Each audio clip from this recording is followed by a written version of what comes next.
How's it going, everyone? This is Adam from Slurv, Ship My Money on DraftKings, and I'll be breaking down today's pitching slates for you.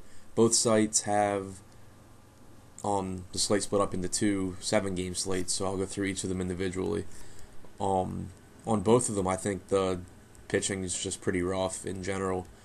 On the early slate, if I'm playing cash, I'm probably gonna just play on FanDuel, where I only have to roster one pitcher, and that pitcher would be Steven Matz at 9,000. He's a -205 favorite against the Braves. As you know, the Braves just haven't been hitting the ball well, and Matz is a pretty good pitcher, so he's definitely, I think, the safest option on the board, and he has some upside.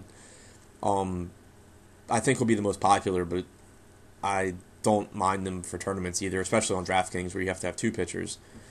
On DraftKings for the second pitcher, I'm probably going to just pay up for either Strasburg at 11,600 or Lester at 10,400.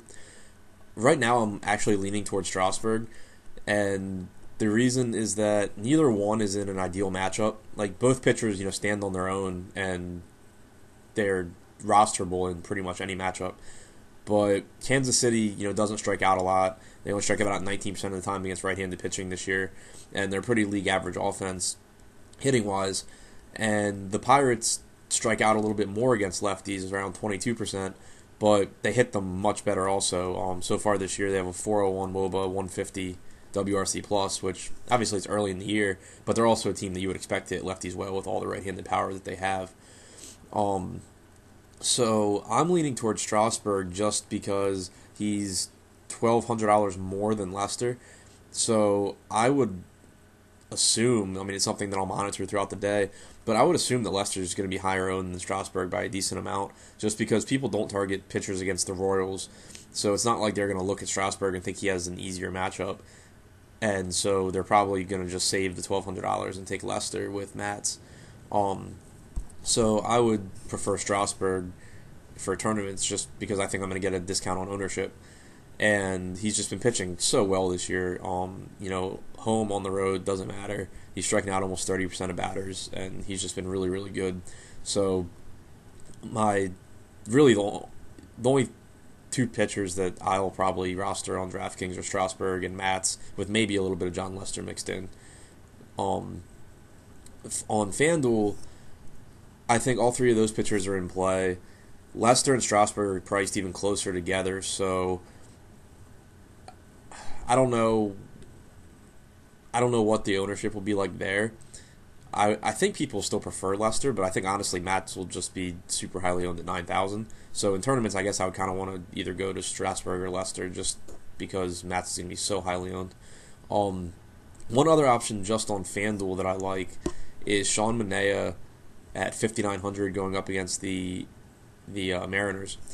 He struggled in his major league debut, but in the minors he had high strikeout potential. He's a highly regarded prospect. Vegas has him as a small underdog, but the total in the game is only 7.5. So they don't think he's going to give up too many runs to Seattle. And most of Seattle's scary hitters are left-handed, and Manaea is a lefty. So I think he matches up pretty well in this game, and he's someone that I wouldn't mind using on FanDuel where he's so cheap, and then just being able to get all the bats that I want. Especially on a slate like this where there's only a few pitchers that, like, if you punt pitcher with Manaea, there's only a few pitchers that you're really fading that are going to be highly owned and that have the upside to have a big game. Like Strasburg and Lester aren't in ideal matchups for upside, and Matz is one pitcher who can easily have a bad day. So it's not like there's 6 or 7 like top options and you're just like punting pitcher and then hoping they all suck. Like, it's only 2 really highly priced guys who can just have mediocre games, and then Matz can just not have a good game, and you're right there with Manaea and a ton of money to use on bats. So I don't mind that play on FanDuel at all today either. As far as guys that I want to target hitters against, I'm not sure what the weather's looking like in that San Francisco-Cincinnati game, but that's a game that I just want all the hitters on both sides, with PV going up against Dan Straley. Especially left-handed batters. PV is giving up 40% hard contact with a 46% fly ball rate to lefties, and Straley's not a whole lot better with a 35% hard contact rate and a 46% fly ball rate. In Great American Ballpark, that's just going to equal a lot of home runs. So if the weather in that game ends up being okay, like I'm just going to try and get as many hitters from that game as I can. A couple sneakier stacks that I like are the Brewers righties against Hector Santiago. He's a fly ball pitcher throughout his career, and that hasn't changed this year. So far against righties, he's giving up 30% hard contact with a 48% fly ball rate, and that game's being played in Miller Park. So a lot of the runs that Santiago doesn't give up because he pitches in the big ballparks on the West Coast, they're probably going to get out of Miller Park because it's a great place to hit. And with the high total and the really good hitting environment in Cincinnati, I think the Brewers will probably end up going on their own against Santiago because there's also just so many bad pitchers on this board that Santiago is not going to be one that you target. I think the same goes for the Cubs against Juan Nicasio. He's had some good starts this year, and he's got a lot of strikeout upside, but he's facing a Cubs team that just hits really well. And so for me, it's not as much like a knock on Nicasio because I think he's a decent pitcher, but I think there's some really bad pitchers that people are going to target, and they might overlook Nicasio just because he's been pretty good this year. And so there's a possibility that that's going to give you a really, really good hitting team at lower ownership percentages than they should be on this 7-game slate. And then one sneaky stack that I'll have some exposure to, especially because I'm planning on going Strasburg over Lester for differentiation. I will definitely have some Pirates exposure against Lester. He's been really good this year, but the Pirates just have so many guys that hit well against lefties. And on a 7-game slate like this, kind of like I was talking about with Manaea pitching, it's the same with hitting. There's only so many teams playing, so if you take a team like the Pirates who are unlikely to go off, but if they do, there's only a few teams that need to have mediocre games where you just have the Pirates at 1 or 2% ownership, and you're just at the top of the leaderboards if they go off. Not to mention Lester's ownership would be high, so those people, they're losing points while you're gaining them. So it's not a likely play, but it's something that if it goes off, you just win basically, as long as your pitchers do well. So that's what I'm looking at for the early slate. For the late slate, I think it's a little more interesting pitching wise, not better, just interesting.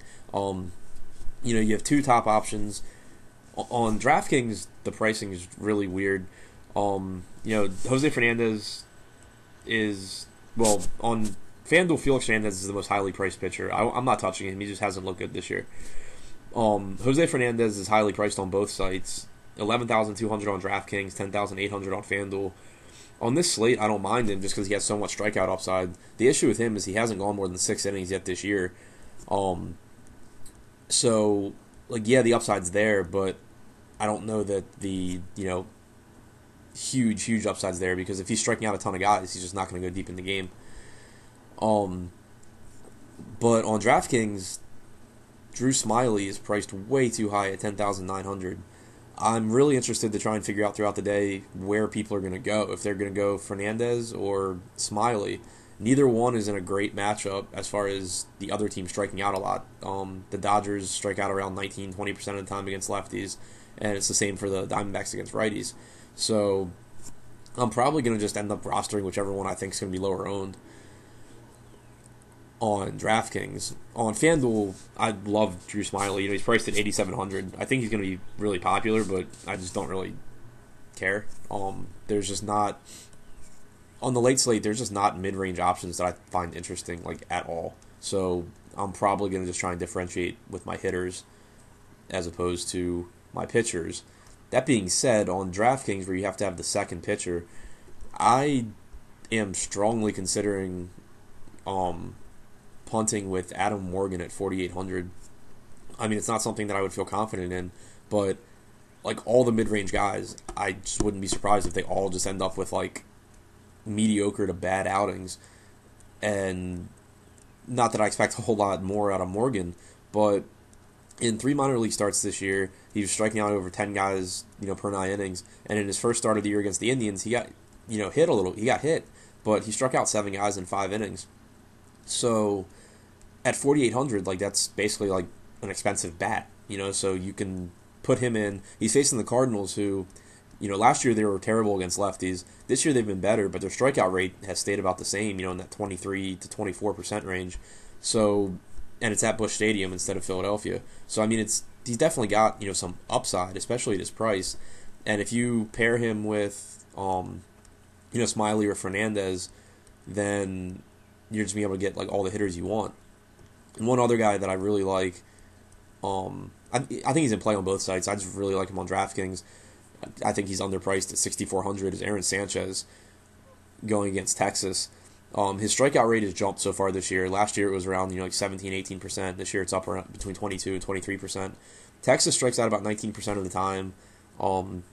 They're pretty league average to slightly below league average offense against righties with a 305 WOBA, 89 WRC plus. Sanchez is a minus 183 favorite. The total in the game is pretty high, but that's attributed more to the Blue Jays once again being projected to score a ton of runs. So Sanchez is someone I really like, and it kind of makes me, if I pair him with Drew Smiley, it makes me feel better about the Smiley price, because I think Sanchez is about, is $1,000 to $1,500 underpriced, and Smiley's $1,000 to $1,500 overpriced. So kind of just you put them together and just look at them as a $17,000 pitcher. I think you'll probably get what you would want out of that.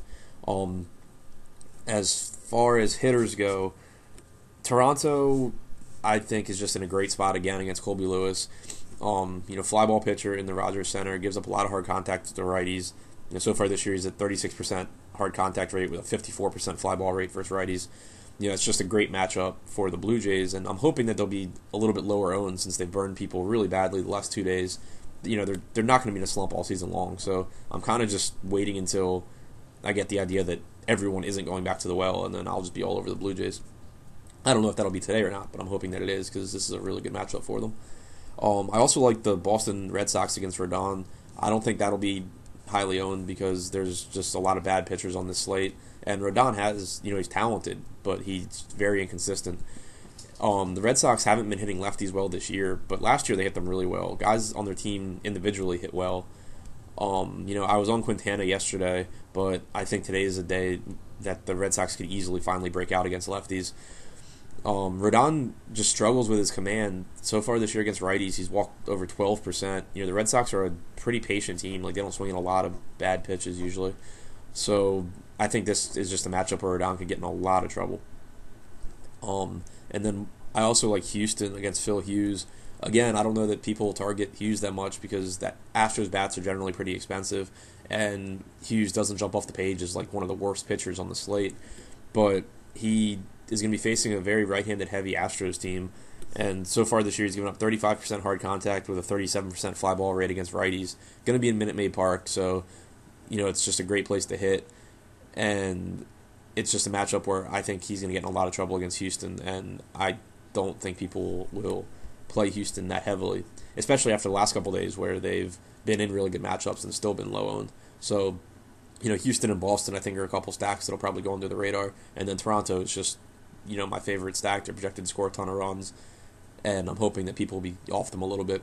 So that's what I have for right now. Definitely check into the Slurve chat throughout the day. I'll be in there, before the early slate lock and the late slate lock once actual lineups are out and I have a better idea of how roster construction is looking, so I can give better input on the pitching than I can, before any lineups come out.